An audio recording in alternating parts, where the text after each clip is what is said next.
what we are doing today. So again, nearly a mixed bag of questions that I think will be quite valuable.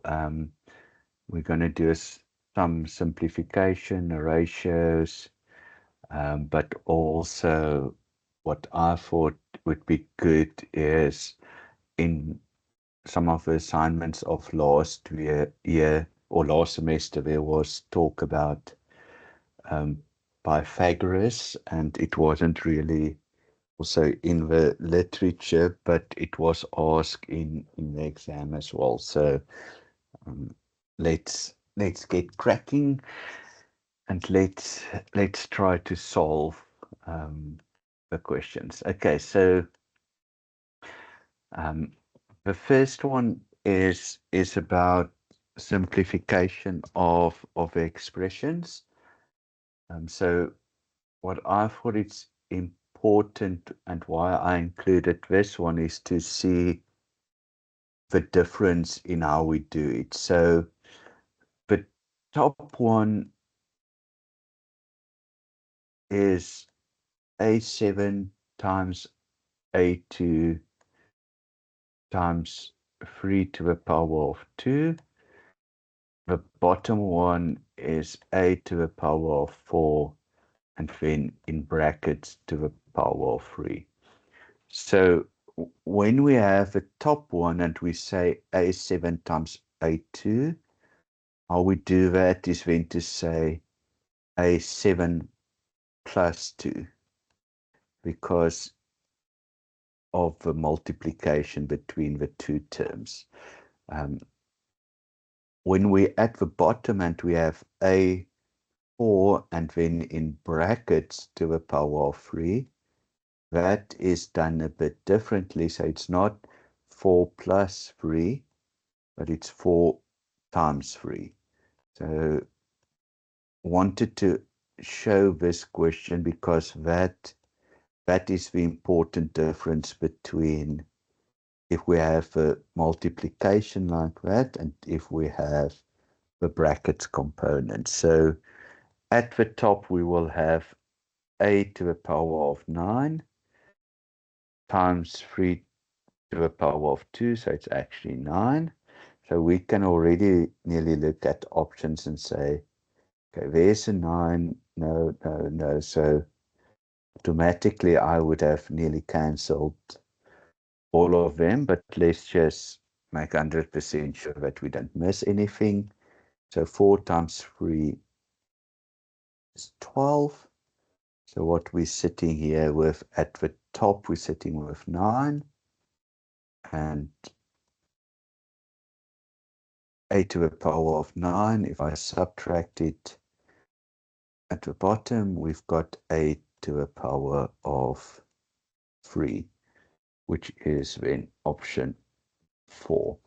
But again, I would, in the exam, if I already have 3 to the power of 9 or to the power of 2 and it's 9, I will start looking for an answer that is containing 9 so that I can easily work with a 9 and see, okay, there's only one. Let's go for that one. Okay, so let's look at the second question. So here, also an interesting one. So we've got y to the power of 3 over x,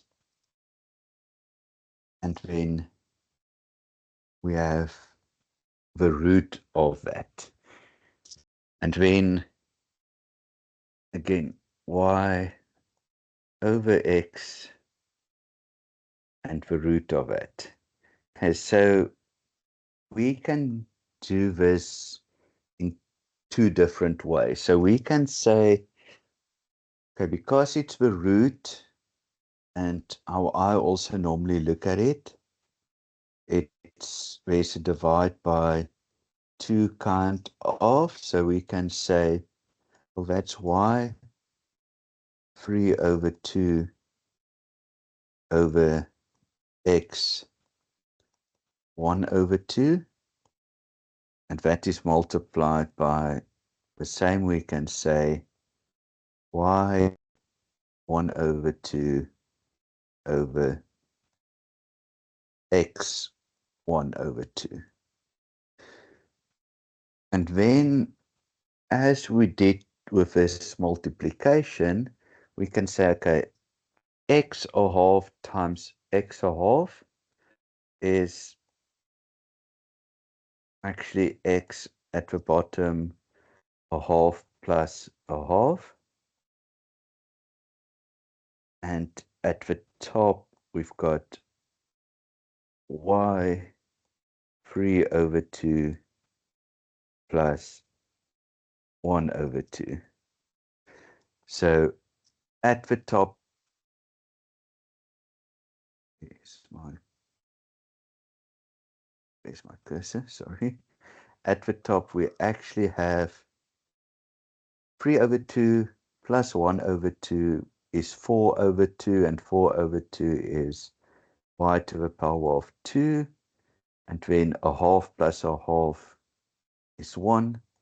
So we've got y over 2 over x. So let's just see y over y to the power of 2 over x.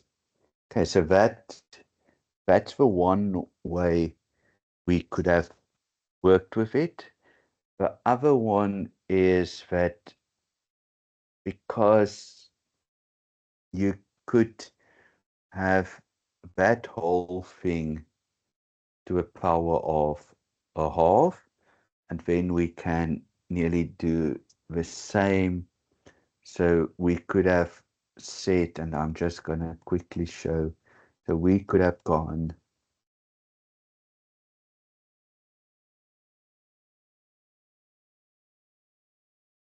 that way as well, and work it out accordingly.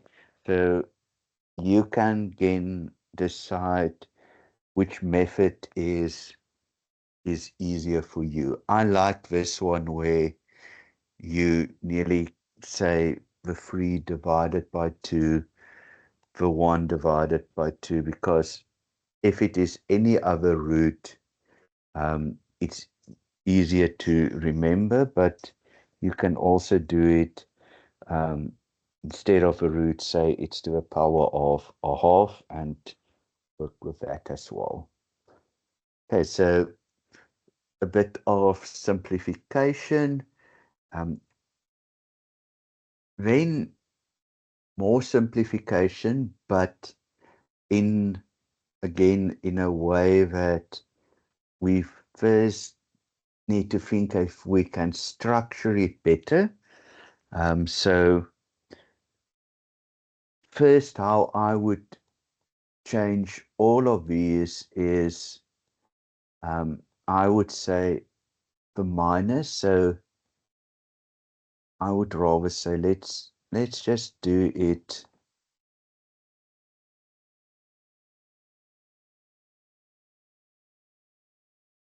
so that is the b over a,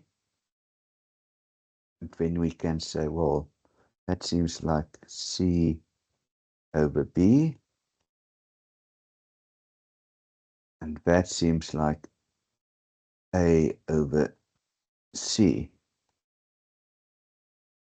So this already tells me it's going to be something interesting, because then I can take away that. So again, we can say 1 over 2,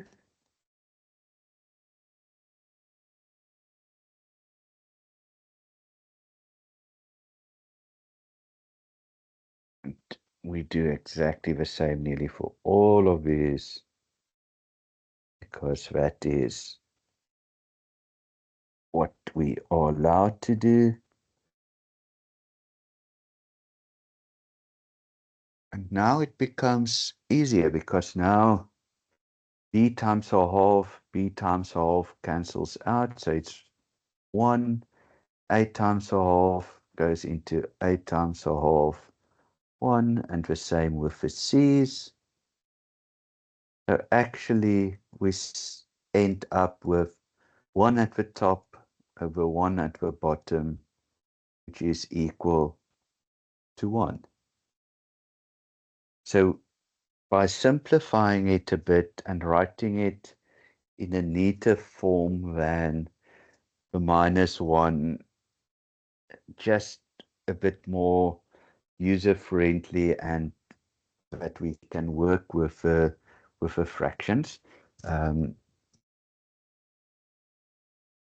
Makes it a bit easier to work with, so that we can cancel out and get to a final answer. Okay, and it is very easy to get probably one of the others. What you can also have done is say that a and that minus a minus 1 cancels out. That minus b and b cancels out, and that c and c minus 1 cancels out. So you would have had 1 times 1 times 1, which is 1, or the square root of 1 is also 1. So in the end, you could have done it that way as well. But I'm just worried if it is different numbers that one might cancel it out a bit differently. So rather nearly write it down this way, that in the end it is a bit simpler to work with it. Okay, let's look at another one. So I just quickly want to see, let's duplicate that we can make this clearer. And just focus on the one. Okay, so again, a bit of simplification. So now suddenly we sit with the root of 5. So that's why I nearly, let's see it as a division. So the 2 for 3 we need to get. So that I'm going to get with a calculator. And then we can say, well, that's a 10 divided by 5, b 5 divided by 5, and c again 10 divided by 5. So when we look at this one, before I go there, a 10 divided by 5 is 2. So I'm looking at 2. It's one of those two. B5 divided by 5 is B1. Still those two. C10 divided by 5 is C2. Still those two. So I need to get the fifth root, or I don't know what we call that, of 243. So that I'm working out with a calculator. I'm not even going to try and know what that answer is. It is just way too difficult. So if I take the fifth root of 243, I get 3. Okay, so you can also then just recheck it. If you say 3 to the power of 5, you get 243. Okay, so that then will be option 3. But again, I did not now try to at all get factors and prime numbers and anything for the 243. I use my calculator. You guys are allowed, at least in the exam, to use your calculator. So I will definitely use my calculator for this to see what is 2 for 3. It's really not worth it now to go and say 3 times Sorry? 3 times 3, or even you need to work it out. So Hello, can you hear me? I can hear you. Okay. I just want to ask, PA, right? Is it 2 and over 5, and then B 2 of 6 over 5, and then 10 5 over, I mean 10 over 5. Yes, let me quickly show this part again with a bit clearer. So I'm gonna quickly rewrite it as well. So let's quickly do this component over, so that you can again just quickly see, and let me also write this component a bit bigger. Okay, so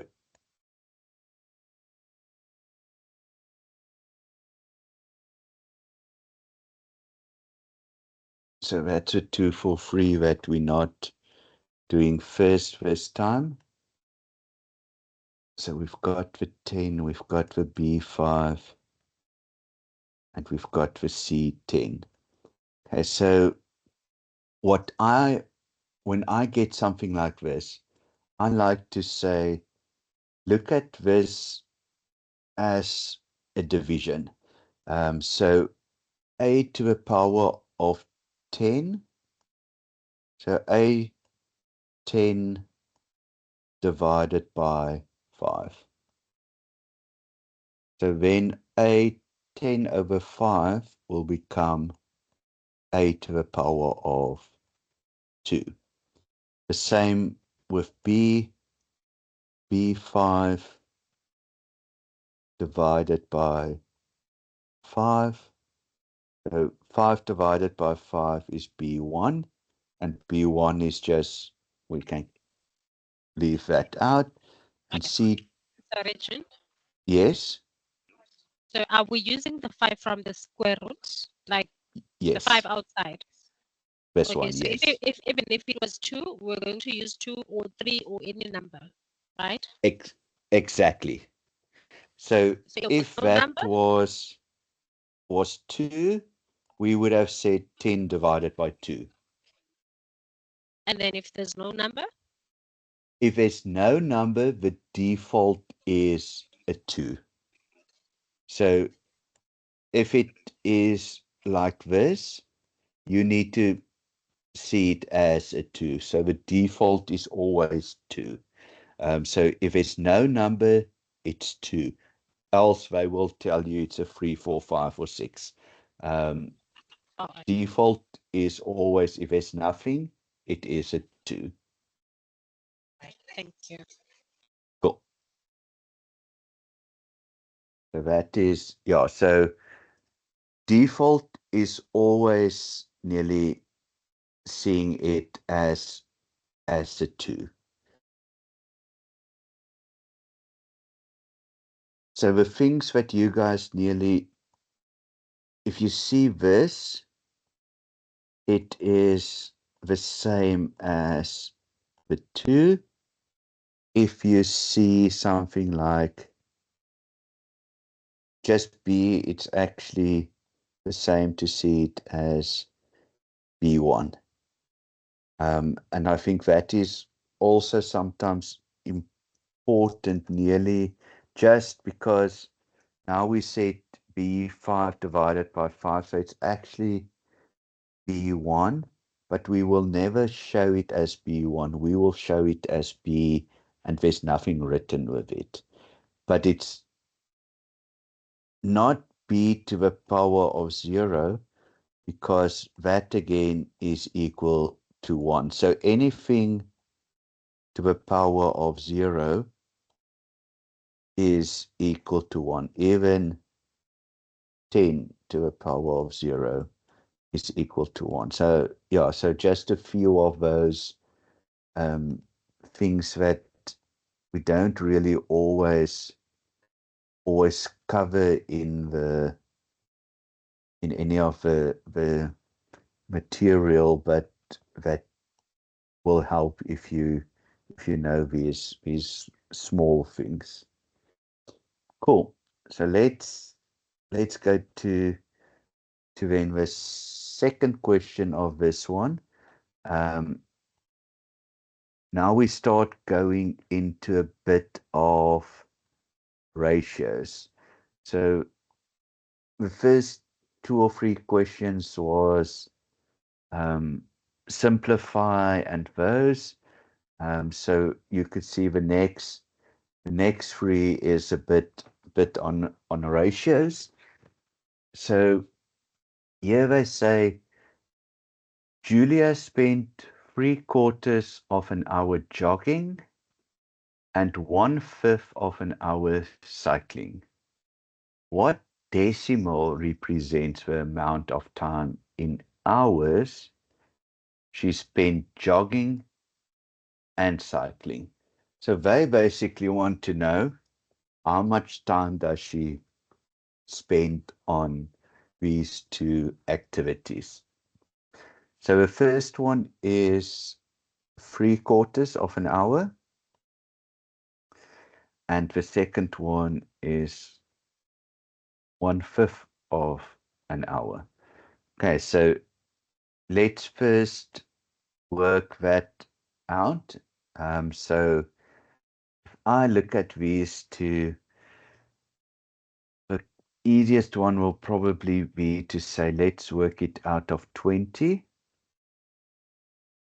And then if we've got that answer out of 20, to get it to decimal, if we multiply it by 5, or you can actually use calculator. So you could have actually done it 2 ways.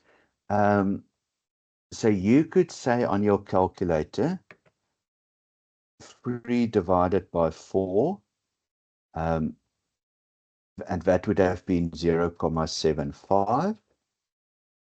And you can say on your calculator 1 divided by 5, which is 0.2, and that would have given you 0.95.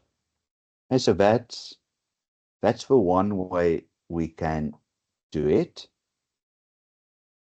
Another way is to say, let's put everything on a fraction of 20, because 4 goes into 25 times. So 3/4 will be 15 over 20, and 1/5, so that will be times 4 to get 20. So 1 times 4, so that will be 19 over 20. And if we then divide that and say 19 divided by 20, we will also get 0.95. So you could actually, because they wanted it as a decimal, you could use both. You don't need to put it into a fraction first. You can go straight to the one that we need to have it in a decimal form. So we can divide it 3 by 4, 1 by 5, and add it. If they wanted us to do and put this into a fraction, then you can follow this route of saying, let's put it onto one fraction, 20 it will be, and then if we add it, it's 19 over 20. But for this one, you could have actually just gone the simple route of saying 3/4 is 0.75, 1/5 is 0.2. So the total time that she spent jogging and cycling is 0.95. Okay, the next one I think, okay, so this is interesting. They've done it for both these. So let's just duplicate again to make it a bit bigger. But we're not.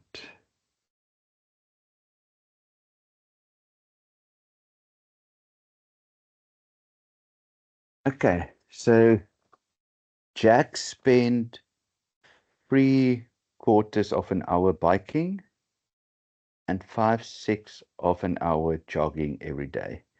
What decimal represents the amount of time in hours Jack, okay, biking and jogging? So again, the same one as we did previously. 3/4 is equal to 0.75.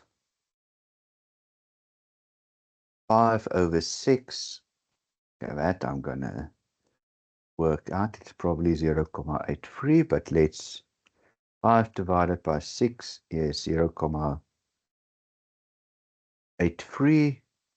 And if I add those together, we get 1.58, which is that one. So again, there is the 0.75, there is the 0.83 if somehow you're only looking at one, and then the 7.5 hours is just totally out of whack with the rest of the question. So these ratios actually, they just want you to add it and see what is the total.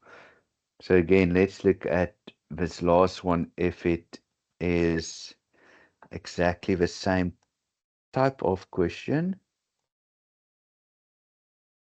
and this I think is coming from the is in your, and this was from last year, the under your additional resources, some of the previous exam papers under additional resources.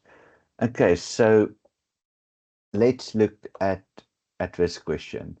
So BNU students spent half an hour watching TV, 3/4 of an hour studying every day.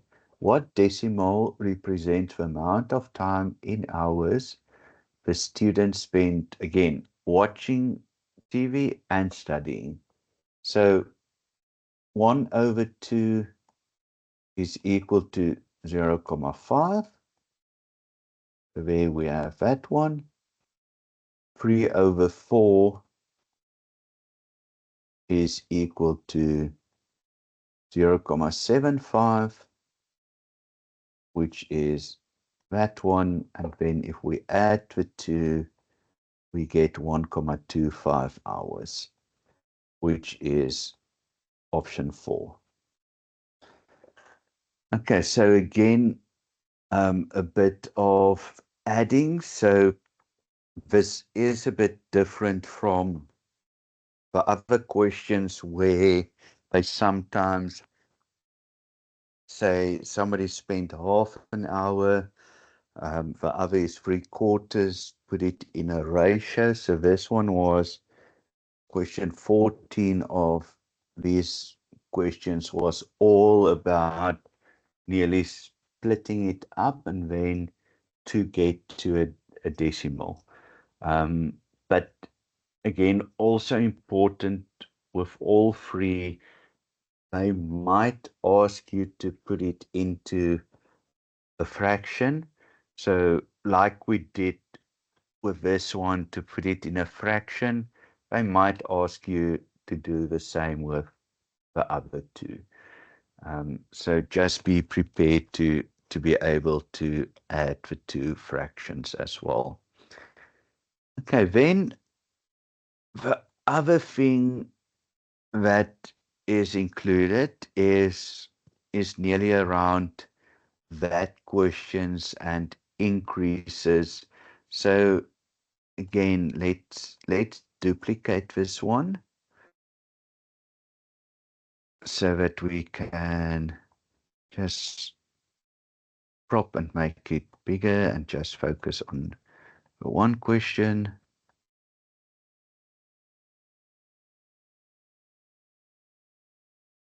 Okay, so Dudu is buying a new dress that cost you 1525, excluding value added tax. So no VAT has been added to that. And then 1753.75, including VAT. So what is the percentage of that? So this is very similar to saying this was the value in 2023. That was the value in 2024. What has been the increase in the value? So we will work it out in the same method. So I think, again, just want to highlight that because sometimes they throw in a bit of other words and then one can very easily say, but we haven't done anything like this. But actually, all that they are looking for is that you need to say that end value minus the beginning value divided by the beginning value to say what has that increase been from 1525 to 1753.75. So in this instance, we refer to it as that, but it can be very easily a question around previous year it was this year it's this number, what has been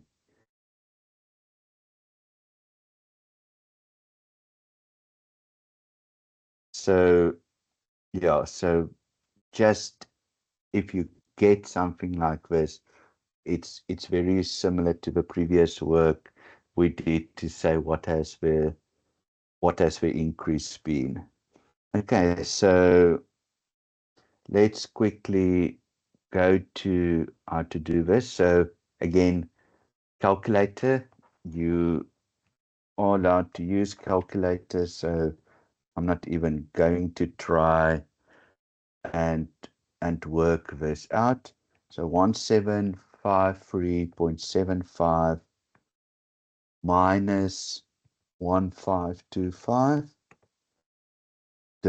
and that gives us 228.75. Then if we divide that by 1525, we will get 15%,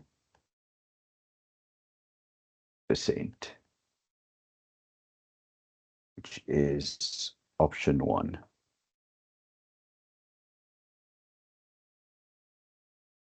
Okay, so they could have phrased it as, like I said, 15% increase from last year. We can say it's that.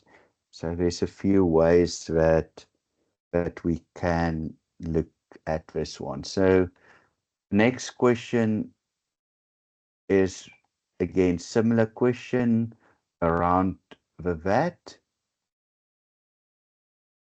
So let's look at this one, very similar to the previous one, where we look at that.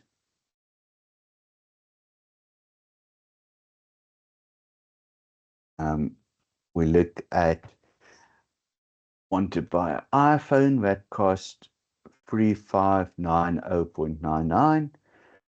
In the end, she will pay 4,100 Rand. So let's work out what is that number or that increase.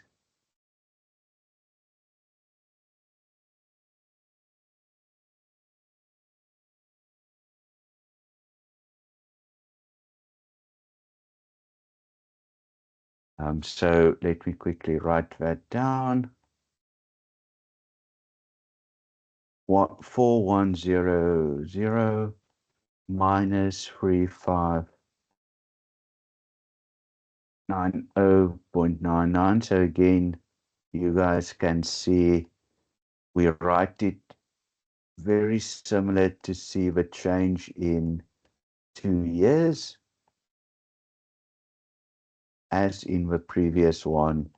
So let's see what was that increase. And again, calculator, so 4100 minus 3590.99.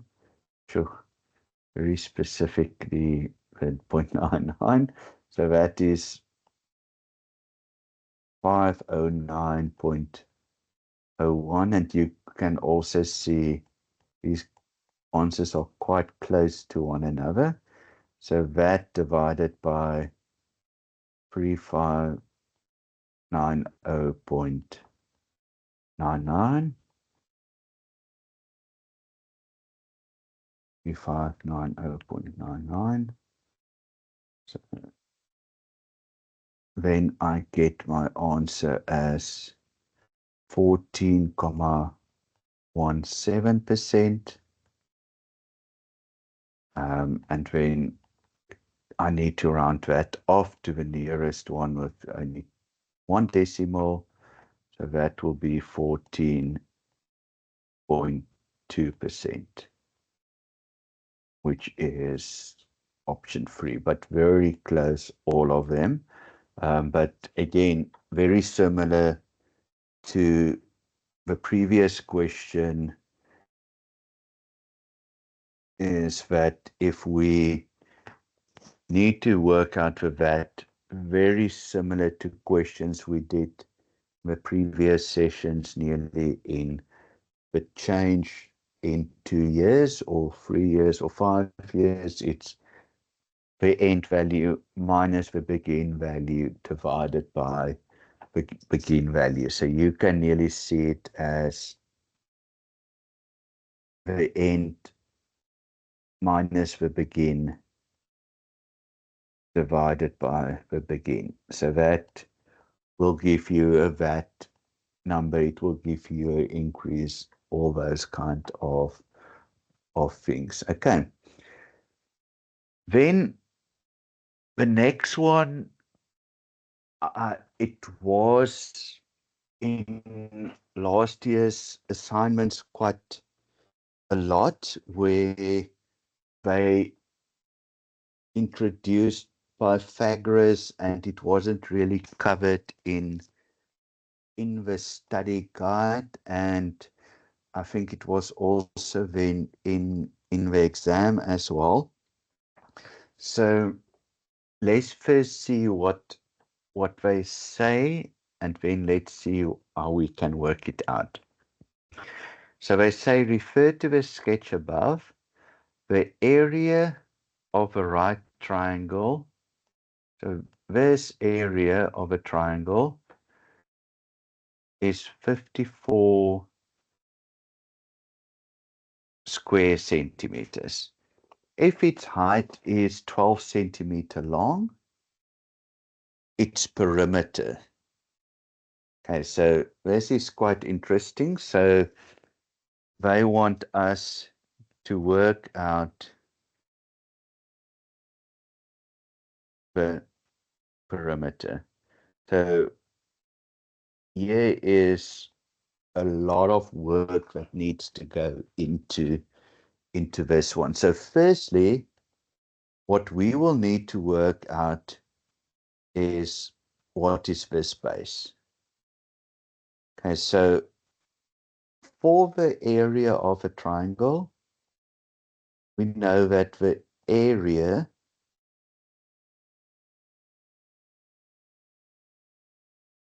is equal to half base times height. Okay, so that we know the area is half base times height. We've got the area is 54. So we know that's half. We need to work out what's the base, and we have the height.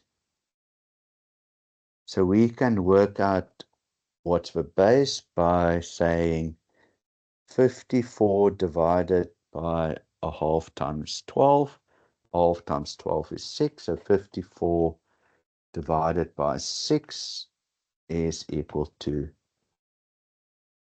9. So now at least we know the base is 9. Now we need to work out what is this length, and that is where Pythagoras comes in. So remember, Pythagoras is C. We need to work out C. So with Pythagoras, C square is equal to A square plus B square. So we know what A is, that is 12 to the power of 2. We now know what B is, that is 9 to the power of 2. So we can work out the length of C. But again, that is the Pythagoras rule. That was not always, again, when I looked at your study guide, I could not really find it anywhere. So if it is in there, it is very nicely hidden. So 12 to the power of 2 is 144, plus 9 to the power of 2 is 81. So that is equal to 225. And then if I need to get only C, I will take the square root of that, which is equal to 15. So now I can get to the perimeter because now I have that length. So now, and that's why I say it's really a long process, because now I can go to the perimeter and say, well, I've got my three lengths. So that is 12 plus 9 plus 15. So it is really a process to get to that. So 12 plus 9 plus 15 is equal to 36, which is option 3. Okay, so not a quick way to get to this. We first need to work out the base. Then from there, we need to work out that length of the C by looking at Pythagoras, and then only we nearly can add the three values. So yeah, again, unfortunate, but it is a lot of work on this one. We do have,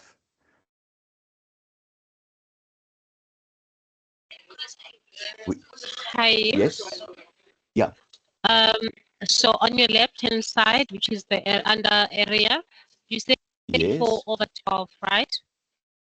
yes. To get 9. And then on your right-hand side, you said 1 over 2. Uh, how did you say 12?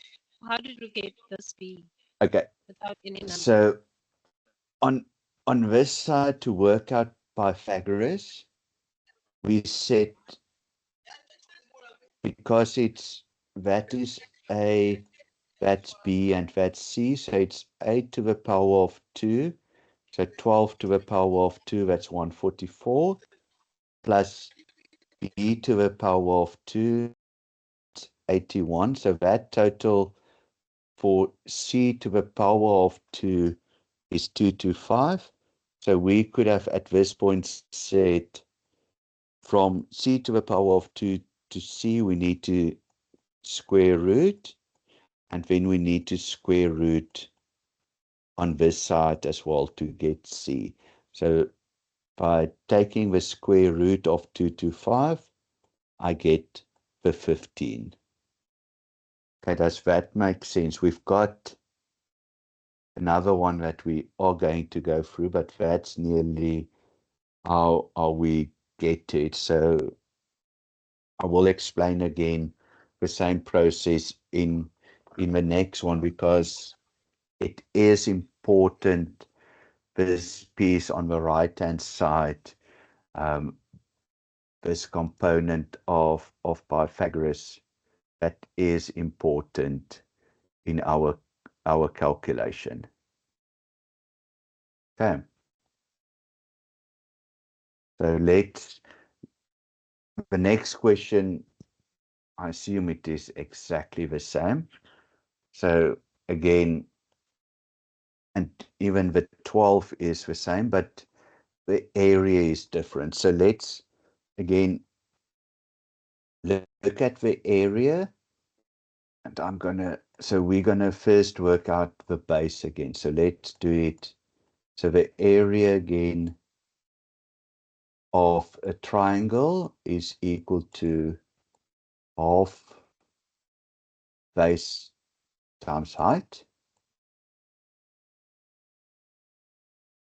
So again, it's half. We don't know what base is, but we know what the height is. And the total area is equal to 48. So a half times 12 is 6. I've got 6b is equal to 48. And then b is equal to 48 divided by 6, which is 8. Let me just make 100% sure again. Half times 12 is 6. 48 divided by 6 is 8. Okay, so now we've got the value of b is 8. Then again, we need to get the value of c. So the Pythagoras rule is c to the power of 2 is equal to a to the power of 2 plus b to the power of 2. So to get to c, we need to basically say the square root of c to the power of 2. So that is the square root of a to the power of 2 plus b to the power of 2. So and we've got a and b, so we can work out c by saying it is 12 to the power of 2 plus 8 to the power of 2. So that is 12 to the power of 2 is 144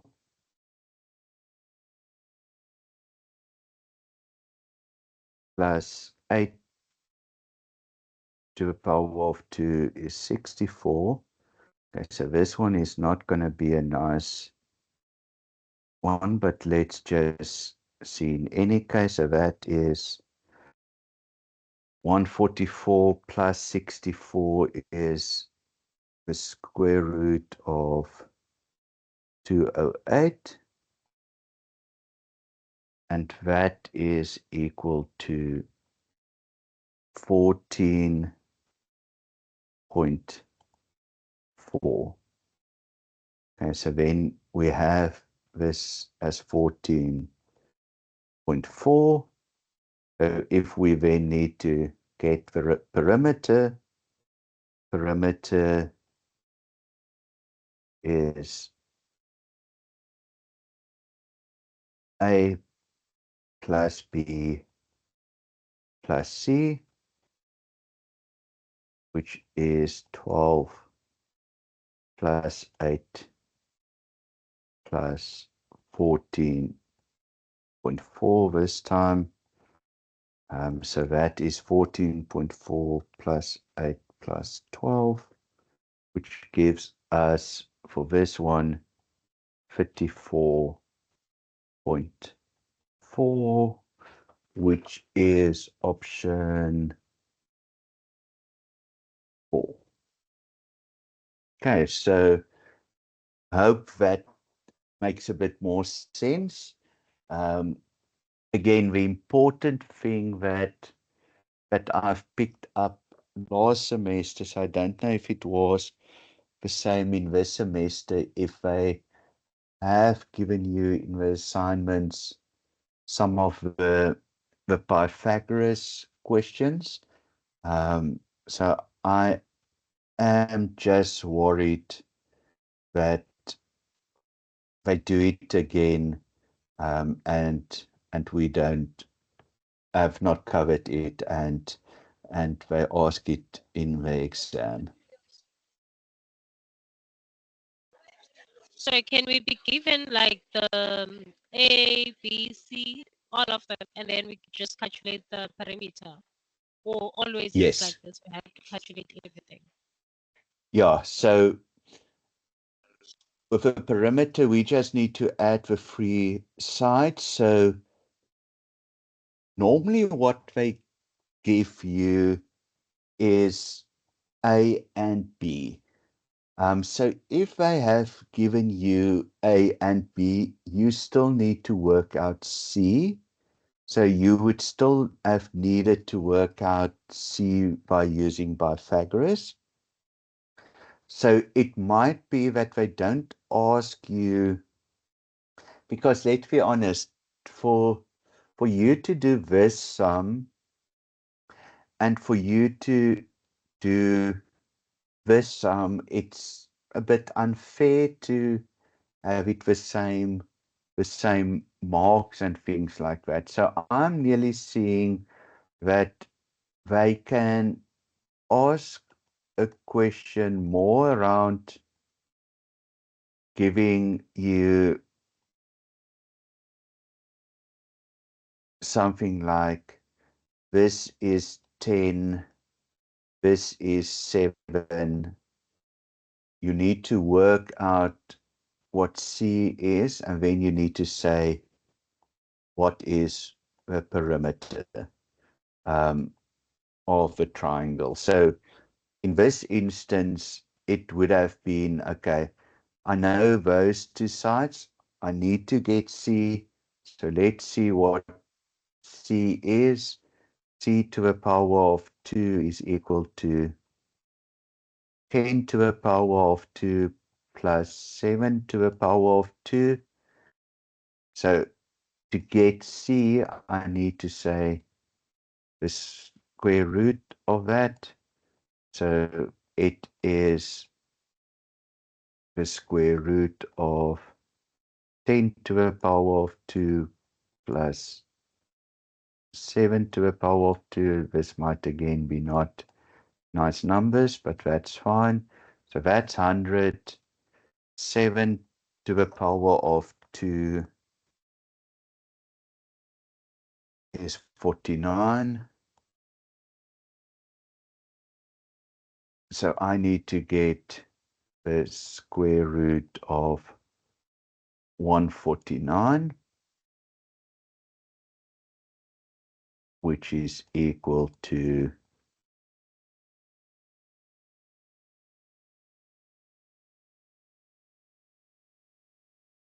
I get something like 12.2. I hope that is right. So that then is equal to 12.2.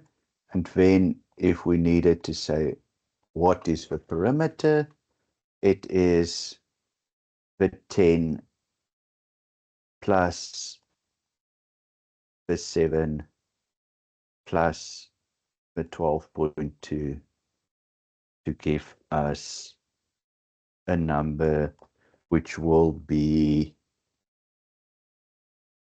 29.2. Okay, so that is just if they have not gone the route of giving you an area to work out the base, but they've given you actually the two numbers. That is how we will do it. Okay, does that help a bit? So I think Yes. again, cool.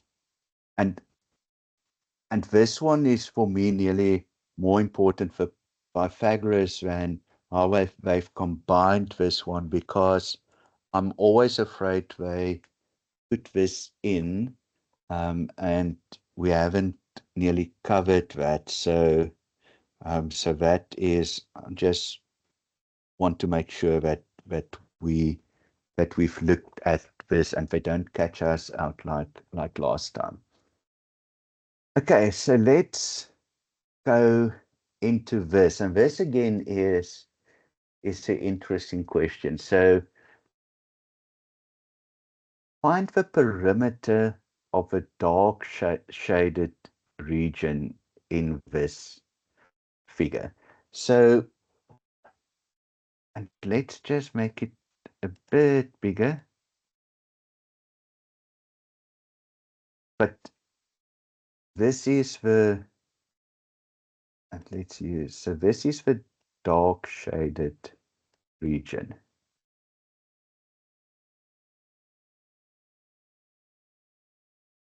And what I thought was interesting is this is not by hiding a lot in this. So that length is one of the lengths that we need to get. So if I want to work out the perimeter, I know it is this side that I need to add. So we've got that as 5. I need to add this side, which we still need to calculate. We need to add this component, which is 6.5. We add that component, which is 6.5. And then we need to add that component that we again need to work out.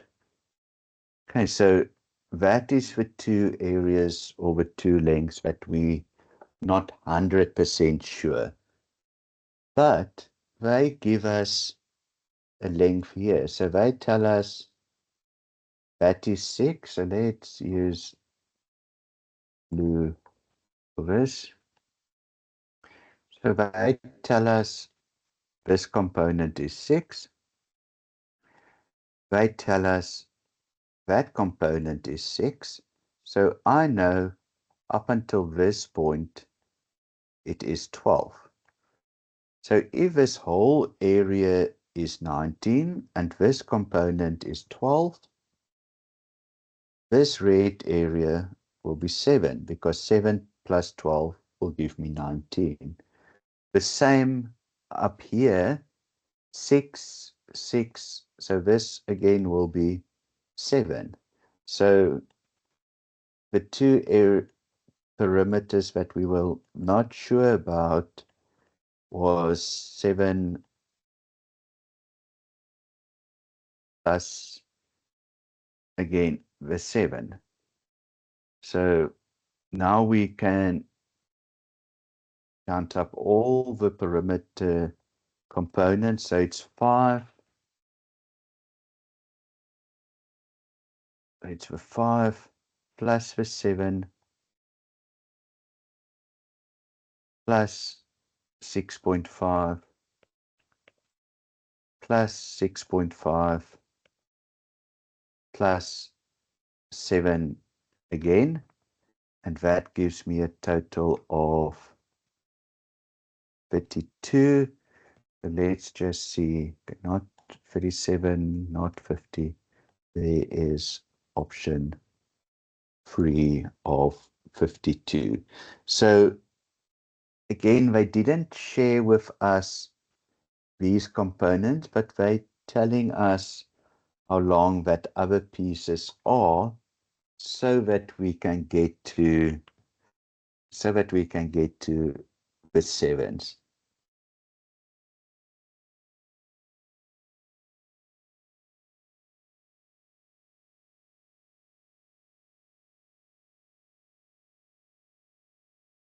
Okay, so let's just see what, so another perimeter, which again, a bit different. So here they tell us some of the numbers. So we've got 19. So let's see what we have. We've got the 19 component. We've got the 5. We've got the 25. We've got the 18. We don't have that. And we've got the 13. But here we can see that is 25. That is 19. 25 minus 19 will give us this, which is 6. Okay, so now we have everything. So now we can just say 6 plus 13 plus 19 plus 5 plus 25 plus 18 is equal to 86. Okay, so this one was, again, one of those that they've given us everything. Here, basically, we could have gone again and say, if that whole length is 25, up until here, it is 19. That means 19 plus 6 must give us the length of 25. So again, we could work it out that way.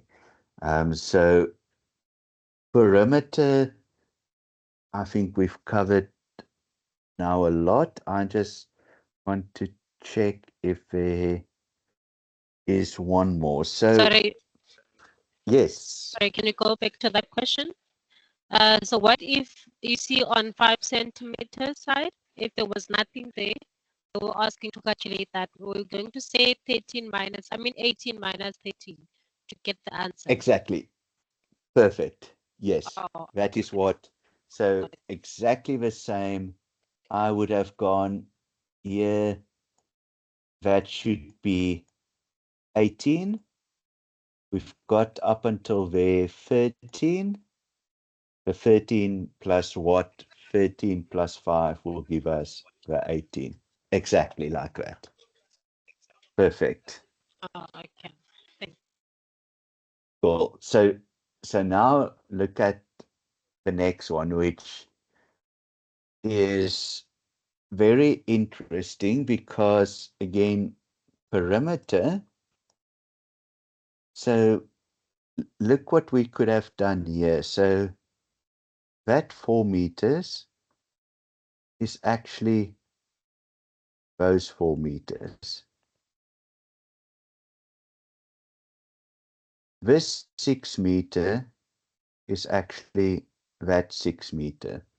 Okay, so we just moved that backwards, that up, and now we could have actually said 10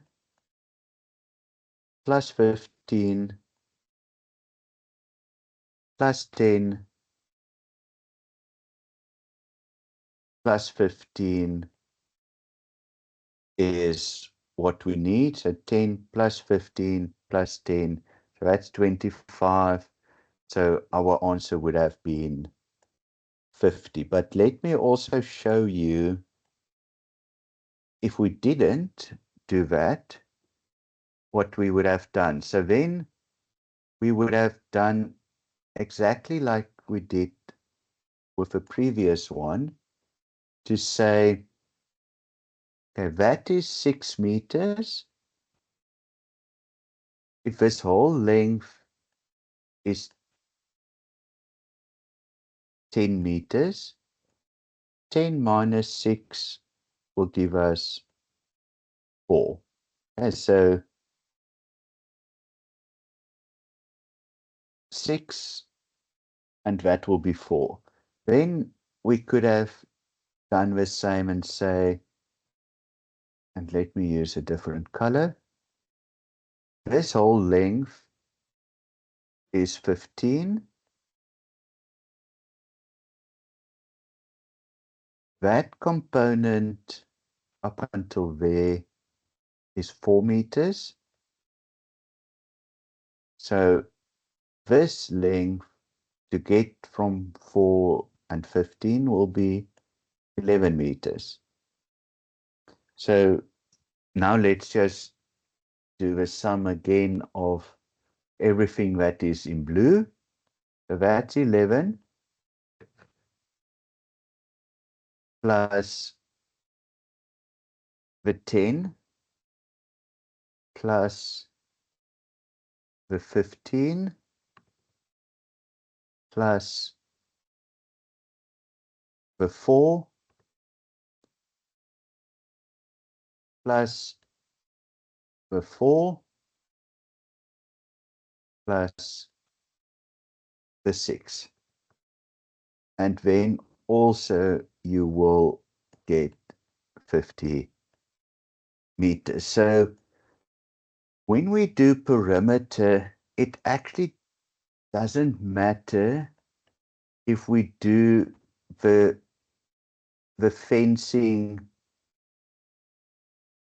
like that or the fence like that in the original, because it's not the area that we work out, it's the perimeter. So we still need to cover those two lines. Doesn't matter if they are here or if they are in that space.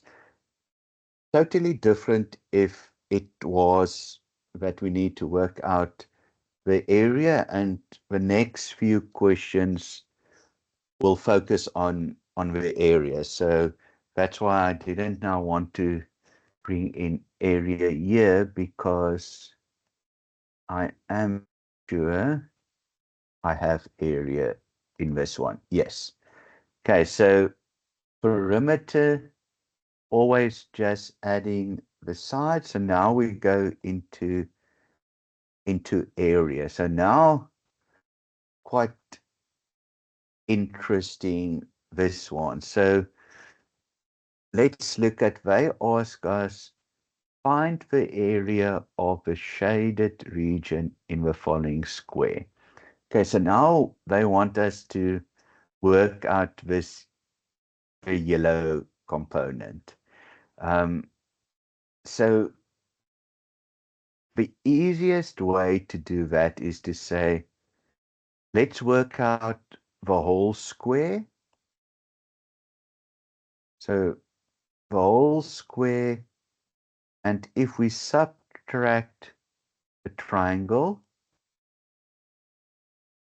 we will be left with, so let's see, that is the square. If we subtract this area, we will be left over with the yellow area, as in what we need to do. Okay, so whole area minus the triangle. So the whole area is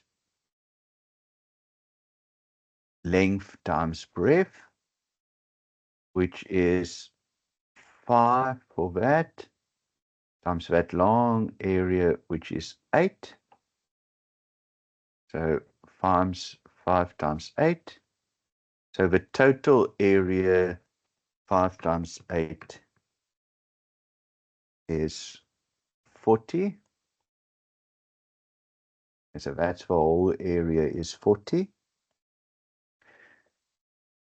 Then we need to subtract the triangle. So the triangle, so let's just put this in again. That was length times breadth. The triangle is, like we did previously, half times base times height. So let's see, a half times base. We've got the base here as 4. Then this will be our height, and that height is the same as that height of the rectangle, so that is 5. So we've got the height of 5. So the area of the triangle is half times 4 times 5. So 0.5 times 4 times 5, that is equal to 10. So the area that is covered in the yellow is the 40 minus the 10, which is 30. And let's hope, okay, there is the 30. Okay, so again, first we work out the total area, and then we work out the area of the triangle, so that we can subtract that from the bigger. If they gave us information where we could have worked out these things, then we could have said that area plus that area plus that one, but we don't have that information. So we only have the information that we can say, take that rectangle, work out that total area, look at the triangle, work out that area, and subtract the two. Okay, so there is a few more on area as well, because again, I wanted to include one with a circle. So again, here they say, consider the diagram below with measurements indicated. The rectangle of a diagonal 5 centimeters fit perfectly in the circle. And then they say, calculate the area of the shaded part of a diagram. So now again, if you guys see, sure, I need to get that gray area. So the only way that is again possible is if I say, let's work out the circle, let's minus that rectangle, and that will give me that answer of the gray area. Okay, so let's see, circle for area is pi radius square. So circle pi radius square. So let's just look. Pi is just on your calculator. So radius, if that diagonal is 5, the radius is half of that. So our radius will be 2.5. So the radius is 2.5. and that will be to the power of 2. So again, I don't have the faintest idea what 2.5 to the power of 2 is. So going to use the calculator, I get 6.25. If I multiply that by Pythagoras, which is also on your calculators, I get that the circle area is 19. Let's just see, all of them is to 2 decimals. So let's do it to 2 decimals, 19.64. Okay, so now I see all of these numbers are big, so I hope I've done that correctly. But let's look at the triangle component. So that is length times breadth. So let's see, L times B, that is equal to 4 times 3. So 4 times 3 is equal to 12. So I will take 19.64 minus 12, and that will give me that area around in gray. So that will be equal to 7.6. So I get 6.4, but they've got 7.63. So we will go for option 2. And again, they will not give you an option of 7.63 and 7.64. So again, with this one, work out the total area of the circle, work out the total area of a rectangle, so that we can see what is this area in gray. There's no other way that I could, any other formula that we can use to work out those areas. It is just impossible. So the easiest to work out the full thing minus the other full thing, so that we can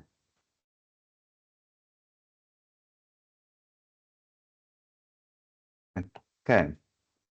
So another area, this time included, is a semicircle. So this nearly covers everything that you guys need to know around areas. So here you've got a semicircle, so that is pi radius to the power of 2. And for a semicircle, we need to divide by 2. Here we've got a triangle, so half times base times height. And here we've got a rectangle, length times breadth. Okay, so in this one, we're basically covering all 3 shapes that you need to know. So semicircle or half of a circle, triangle, and then the rectangle. So let's first do the rectangle, and let's see, we've got that as 12, we've got that as 20. So this one is covered by 14 times 20. So that is the rectangle. So let's do the triangle. So let's see what we have in the triangle. So we need to get the base. So if this component is 20, the whole length is 32, we can say, well, that base is 32 times 20, so that will be 12. Then we can say, well, that height is the same as that height, so we've got 14. So that will be our area of the triangle. So a half times 12 times 14. So that will be 84. Let's just get what the area of a rectangle was. 14 times 20. That was 280. So already when I look at this, that answer can't be, because it must be already more than 280. I say 280 plus 84, I get 364. So that answer can't be, because I still need to add the semicircle as well. Okay, so let's then do the semicircle. And the semicircle is pi. We need to look at what's the radius. So again, if that length is 20, the radius is half of it. So it's 10 times 2, because it's radius to the power of 2, and that divided by 2, because it's not the full circle, it's the semicircle. So 10 to the power of 2 is 100. 100 times pi, I get 314.16. And if I divide that by 2, I get 157. Okay, so then if I say 157 plus 84 plus 280, I get a total of 521. I say 280 plus 84 plus 157, I get a total of 521, which is option 4.